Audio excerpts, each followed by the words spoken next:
Okay, let's see. Just to review a few tips on perspective sketching. Um, the idea that you starting with a vertical edge that you can see and using that as a unit of measurement and judging relative to that your height projected onto that edge, which then establishes a horizon line. And the third line that you draw, which is gauging the slope of a line receding into the distance, is pretty important, because once you establish that slope, again relative to a horizontal line, that angle, once you establish that and you establish the horizon line, then you can draw a whole series of lines that converge at the same point simply by taking half the distance there, half the distance there, and drawing another line. You can continue to subdivide and draw a whole series of lines that are converging at the same point. You can also go below the horizon line by simply reproducing that angle, a mirror image of it, and so on. Once you establish a horizon line, a vertical edge, and a major sloping line, then the logic of the perspective takes over. Similarly, if you establish that line, then you should be able to establish other lines converging to the same point by interpolating between that line and the horizon line. And it's pretty easy, even if you're drawing in ink, to correct the slope by going over those edges.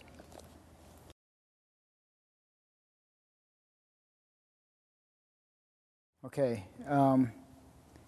again, starting with a vertical edge in the scene and the horizon line relative to that edge.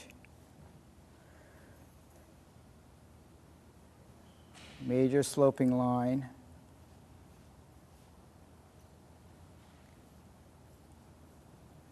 Critical judgment is, if that's the height, how much do we see of that plane? So keeping in mind in perspective, if a plane and plan is receding in this direction, what we see in perspective may only be that. So there's a foreshortening occurring.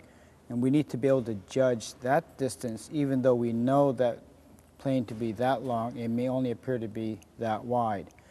And so we can use this as a unit of measurement. So we have to look at whether or not that distance is equal to that height, 1.5 times that height, or say 2/3 of that height, in which case it would be here, it could be there, and it could be there. So we have to make that judgment. What we have to be careful of is not drawing what we know that width of this plane to be, but how it appears in perspective.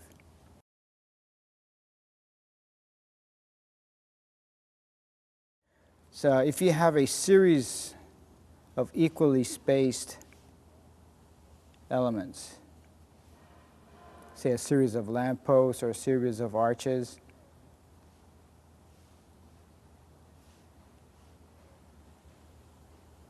receding into the distance, and once you gauge the space from the one to the next, you can reproduce the spacing by simply introducing a series of diagonals.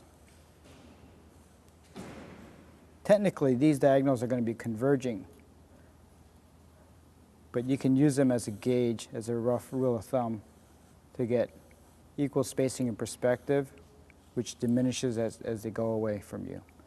So you can begin to simply do that, and then we can turn them into a series of lampposts or a series of arches.